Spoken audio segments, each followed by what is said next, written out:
Olá! Nessa videoaula 15 vamos tratar de uma revisão do ensino fundamental da matéria de potenciação. Ela é importante antes de entrarmos no assunto do primeiro ano do ensino médio, que é equações exponenciais, equações e funções exponenciais. Tá bom? Então essa videoaula é só revisão de potência. Muito bem. Vamos começar por potência de um número natural, ou seja, quando o expoente é um número natural. 2 ao cubo. 2 ao cubo é 2 vezes 2 vezes 2, que dá 8. Ou seja, o expoente 3 indica quantas vezes a base vai ficar multiplicada por ela mesma. Menos 4 ao quadrado. Tal qual o anterior, o 2 indica que o menos 4, que é a base, vai ficar multiplicado por ela mesma duas vezes. Então, menos 4 multiplicado por menos 4 é 16. Menos 3 ao quadrado. Cuida! No exemplo B, quem estava elevado ao quadrado era o menos 4. Agora, no exemplo C, quem está elevado ao quadrado é o 3. Aquele sinal de menos não faz parte do número 3. É como se fosse uma subtração. Então, 3 ao quadrado é 9, com o sinal de menos na frente, vai dar menos 9 essa resposta. Então, tem muita diferença quando está dentro do parênteses e quando não está dentro do parênteses. A letra D, menos 2 ao cubo. Agora é o menos 2 que está elevado ao cubo. Tá? Todo o número negativo menos 2 que está elevado ao cubo. Isso vai dar menos 2 multiplicado por menos 2 multiplicado por menos 2, que dá menos 8. Menos 2 vezes menos 2 é 4. 4 multiplicado por menos 2 é menos 8. Só na regra de sinais aí. Finalmente, menos 1 elevado na 2021. É improvável que você vai fazer menos 1 multiplicado por menos 1 2021 vezes. Então, tu tem que entender o que vai acontecer. Quando eu tenho menos 1 multiplicado por menos 1, a resposta é 1. Quando eu multiplico por menos 1, dá menos 1. Quando eu multiplico de novo por menos 1, dá 1. Ou seja, cada par de produto, cada par de fatores menos 1, provoca um produto cuja resposta é 1. Como 2021 é um número ímpar, não vai dar uma quantidade par de pares. Então, menos 1 elevado na 2021 vai dar menos 1 no resultado final. Certo? Então, isso é potenciação quando o expoente é um número natural. Agora, existem algumas propriedades que facilitam a resolução de algumas operações com potência. Quando eu tenho multiplicação de potências com mesma base, 5 ao cubo multiplicado por 5 na sétima. Então, vai ficar 5 vezes 5 vezes 5, multiplicado por 5 vezes 5 vezes 5 vezes 5 vezes 5 vezes 5 vezes 5 vezes 5. Isso vai dar 10 5. Então, eu posso escrever 5 elevado na décima. Se eu faço 3 na décima multiplicado por 3 na 15, isso vai dar 3 na 25. Ou seja, quando eu tenho multiplicação de potências que têm a mesma base, eu conservo a base e somo os expoentes. Tá? Então, a elevado na m multiplicado por a elevado na n, eu conservo a base a e somo os expoentes m mais n. Também ocorre a divisão de potências com a mesma base, algo semelhante. 5 na 7 dividido por 5 ao cubo. Então eu tenho 5 vezes 5 vezes 5 vezes 5 vezes 5 vezes 5 vezes 5 dividido por 5 vezes 5 vezes 5. Depois que eu fizer os cancelamentos, vai ficar restando 5 elevado na 4, que é o resultado dessa operação. Se eu faço 3 elevado na 100 dividido por 3 elevado na 10, eu vou ter como resultado 3 elevado na 90. Então, na divisão de potências com a mesma base, eu conservo a base e diminuo os expoentes. Genericamente, A na M dividido por A na N dá A na M menos N. Também tem propriedade quando eu realizo potência de potência. Por exemplo, 2 ao cubo elevado ao quadrado. Vai ficar 2 ao cubo multiplicado por 2 ao cubo, cujo resultado é 2 na sexta. Então, quando eu tenho potência de potência, basta que eu multiplique os expoentes. No exemplo B, 3 na 5 elevado na 4, eu posso fazer 5 vezes 4, 20, e o resultado é 3 na 20. Ou seja, quando ocorrer potência de potência, eu conservo a base e multiplico os expoentes. Genericamente, fica desse jeito. Agora, atenção! Se eu não tiver parêntese, por exemplo, 2 ao cubo ao quadrado, eu tenho que começar de fora para dentro. Primeiro eu faço 3 ao quadrado, que é 9, e depois resolvo 2 na 9, que eu não deixei indicado o resultado aqui, mas 2 elevado na 9 dá 512, seria o resultado dessa potência ali. Então cuida se não tiver parênteses. Muito bem, E quando o expoente é um número inteiro? Por exemplo, 2 elevado a zero. Tá?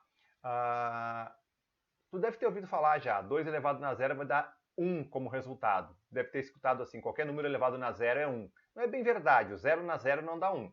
Tá? Mas nos demais casos, realmente, qualquer número elevado a zero, que não seja o próprio zero, sempre resulta em 1.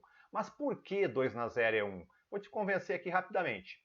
Eu posso pensar assim, ó, 2 ao cubo dividido por 2 ao cubo, se eu fizer a subtração de expoentes, dá 2 elevado a zero. Acontece que 2 ao cubo é 8. Então, se eu faço 2 ao cubo dividido por 2 ao cubo, eu estou fazendo 8 dividido por 8, que dá 1. Ou seja, 2 na zero é 1. Se eu aplicar essa mesma técnica para qualquer outro caso, sempre vai dar 1, no resultado de uma potência com expoente zero. Certo. Menos 2 elevado a zero. Não altera. Quem está elevado a zero ali é o 2, não é o menos 2. É como aquele caso do parênteses. Então, 2 elevado a zero é 1, com o sinal de menos à frente, fica menos 1. Se tivesse menos 2 elevado a zero, ou seja, o menos 2 é que está elevado a zero, o resultado seria 1. Agora, quando eu tenho um expoente negativo, por exemplo, 3 elevado a menos 2, quando eu tenho um expoente negativo, eu tenho que inverter o número. Embaixo daquele 3 ali, não aparece nada, eu sei, é como se tivesse o 1. Então eu inverto o número 1/3 e o expoente não fica mais negativo, fica positivo. Então 3 na menos 2 é igual a 1 sobre 3 ao quadrado, que é 1/9. Do mesmo modo, 2 na menos 3. Eu inverto o 2, fica 1/2 elevado ao cubo, que vai dar 1/8. 5 na menos 1. Eu inverto o 5, fica 1/5 elevado a 1, cujo resultado é 1/5. E se eu tiver 2/3 na menos 2? Igual. Eu inverto a fração, 3/2, portanto, troco o sinal do expoente, agora o expoente vale para toda a fração, e fica então 3/2 ao quadrado, 9/4. Se eu fizesse 0,1 na menos 2, 0,1 é uma fração. Eu posso escrever 0,1 como sendo 1/10. Ou seja, 0,1 na menos 2 equivale a 1/10 na menos 2. Então, como o expoente é negativo, eu inverto a fração, em vez de 1/10 fica 10 sobre 1, elevado ao quadrado. E 10 ao quadrado é 100. Por fim, 0,25 na menos 1. 0,25 é uma fração. 25 sobre 100 é a fração equivalente, elevado na menos 1. 25 sobre 100 eu posso simplificar para 1/4. Então fica 1/4 elevado na menos 1. E 1/4 na menos 1 eu tenho que inverter para trocar o sinal do expoente. Fica 4 elevado a 1, cujo resultado é 4. Potência de expoente fracionário. Quando eu tenho no expoente uma fração, por exemplo, 2 na 1/2. 2 na 1/2 é outro modo de escrever raiz de 2. Calma, tu já vai entender. 2 na 3/4 é outro modo de escrever raiz quarta de 2 ao cubo. Então é a regrinha que diz o seguinte, ó, que vai te ajudar. Quem está no sol vem para a sombra, quem está na sombra vem para o sol. Ou seja, o 3 aqui está na frente do 4, ou seja, está no sol. Ele vem para a sombra, ou seja, dentro da casinha. E o 4 que está na sombra vem para o sol, fica fora da casinha. Tá? Um jeito de lembrar. 2 elevado na 3/4 é raiz quarta, o denominador é o índice, de 2 ao cubo. Tá? O expoente é o primeiro número da fração, o numerador da fração.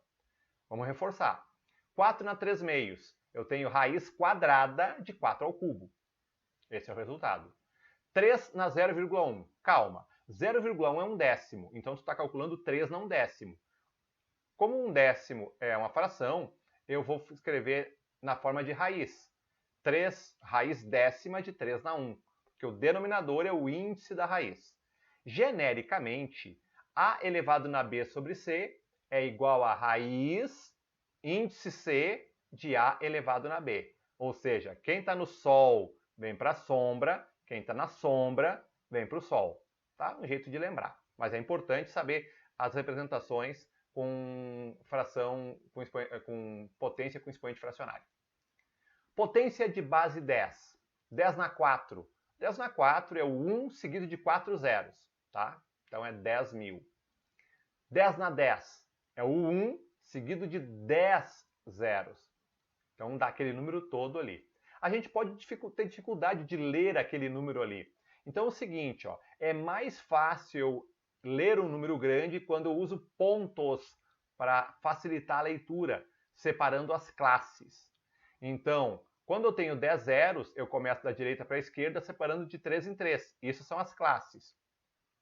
Então, facilita muito a leitura. Fica 10, 1000, milhão, bilhão. 10 bilhões. Ou eu uso ponto, ou eu uso um espaço um pouco maior no lugar do ponto. Os dois modos estão corretos. É bem usual essa notação de espaço aqui, porque o ponto se confunde muito com o ponto da calculadora. Tá? E o ponto da calculadora, como ela tem padrão americano, é a nossa vírgula. Então tem que ter muito cuidado para não se confundir nisso. Para entender um pouco mais, eu trago um texto aqui falando justamente disso, da diferença entre o ponto da calculadora e o nosso ponto. Basicamente, o ponto da calculadora é a nossa vírgula. Então, para a videoaula, lê esse texto, leia mesmo, para te procurar entender um pouco mais a diferença entre o ponto que nós usamos para separar as classes e o ponto que a calculadora usa para representar, para separar a parte inteira da parte decimal.